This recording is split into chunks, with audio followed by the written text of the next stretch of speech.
The next item that I want to discuss is that of an electric flux line, which is an imaginary path or line drawn in such a way that its direction at any point is the direction of the electric field at that point.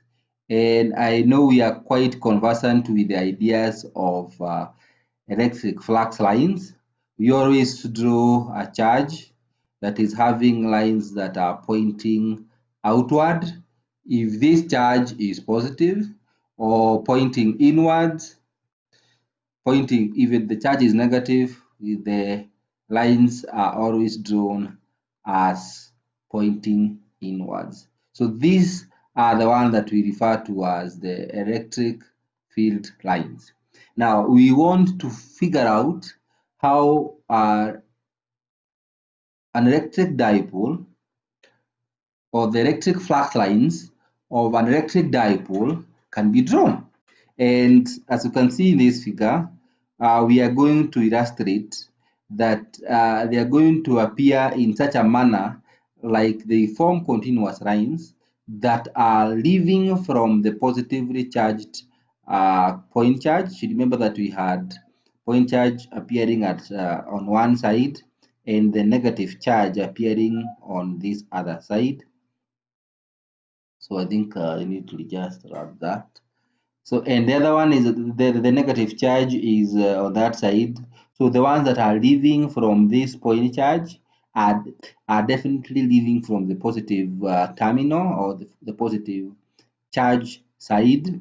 And the ones that are entering on the other side are the ones that are entering from the negative charge side. So another way we can define electric flux lines is that they are the lines to which the electric flux density D is tangential at every point. So what we will observe is that if you are to determine the electric flux density, it's always tangential at every point. So what if you are to draw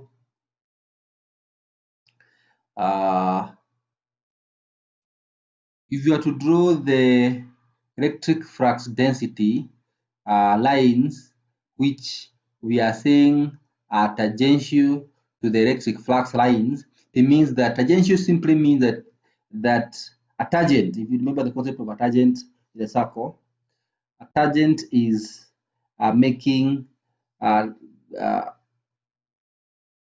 180 degrees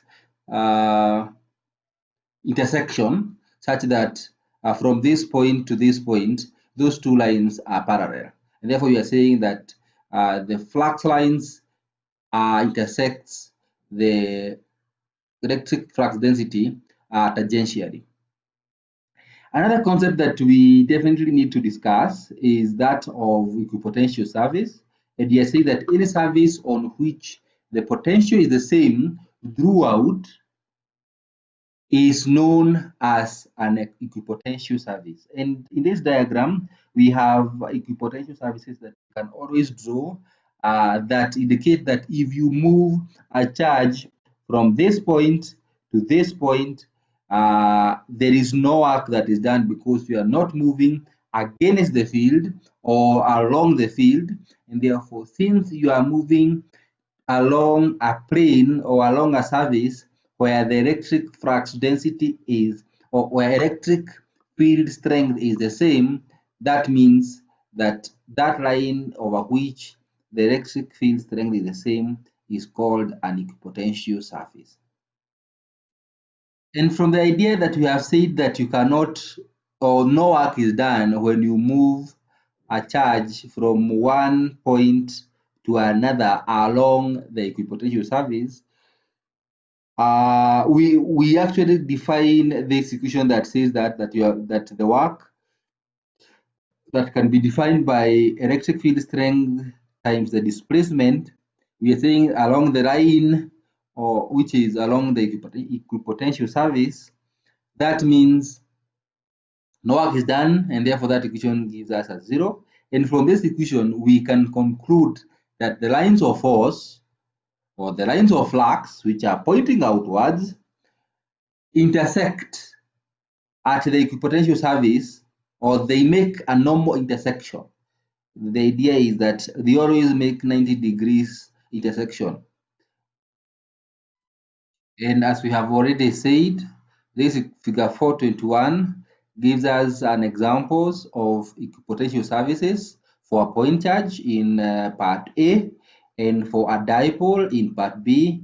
And again, a point that you definitely need to consider is that potential above this line is bigger than zero because the field lines are pointing outward, whereas the potential is less than zero below this line, since the field lines or flux lines are pointing inwards.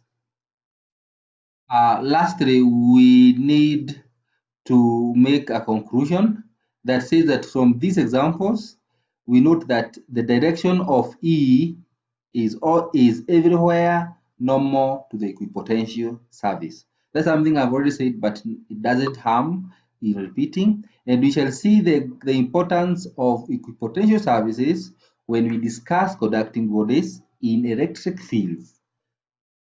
It will suffice to say at this point that such bodies are equipotential void. Finally, a typical application of field mapping, that is flux lines and equipotential surfaces, is found in the study of human heart. The human heart beats in response to an electric field, potential difference across it.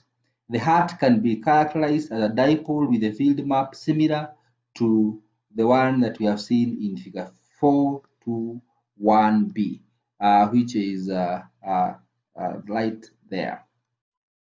And from that figure, we are saying that such a field map is very useful in detecting abnormal heart position, a subject that is a bit beyond the scope of our study. But in section 14.2, which is beyond what we are going to be discussing, you can actually find the discussion on a numerical technique for field mapping. So before we conclude this subtopic or this subsection, it is worth looking at the example 413 that says that two dipoles with dipole moments minus 5 Az nanocoulombs meter and 9 Az nanocoulombs meter are located at 0.00 minus 2 and 0.003 respectively. We are asked to find the potential at the origin. So here I've just brought in a sketch of this problem as stated. So the 9 nanocoulomb meter point charge is placed as at 003 point, and 5 Az nanocoulomb meter is placed at 00 minus 2 as indicated in this diagram, and this is definitely along the Z.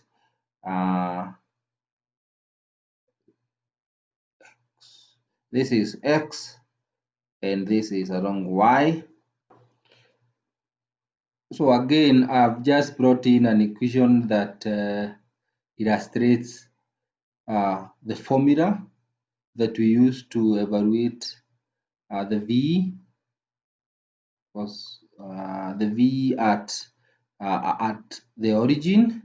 With this, we take it to be a constant, and we calculate the variables which are the P1, the dipole moment 1, along the point of observation, which is R1, and we put R over 3, R1 cubic.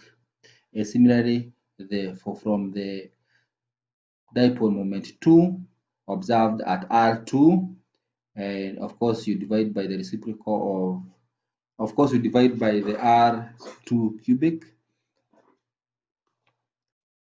So this is nothing new in the formula. This is the formula that we have already developed for evaluating the potential at a point. And the first point for us, or the point that all of we need to understand is how to evaluate the R1 and R2, and we find R1 as from the point of observation to the point or the source of our field, and we know the source of our first field is at 002 or 00 minus 2. So when we do that subtraction, we get that our first position vector is going to be 2az, and the second position vector r2 can be found to be minus 3az. And of course, from our knowledge of vectors, we know that the scalar value of r1 is the modulus of our vector and gives us a 2. Similarly, the scalar value of our r2 is the modulus of our vector that gives us a 3. And from that point, we can now be able to replace each of these parameters with their respective values. We know P1 to be minus 5az, and we know R1 to be 2az. And therefore, when we do P1 R1, we can simply know that the AZ and the AZ will cancel out, because we have already said in the past that AZ dot AZ will always give us a 1. Therefore, we are only going to be left with the scalar values, which is minus 5 times 2 becomes minus 10, and 9 times minus 3 gives us minus 27.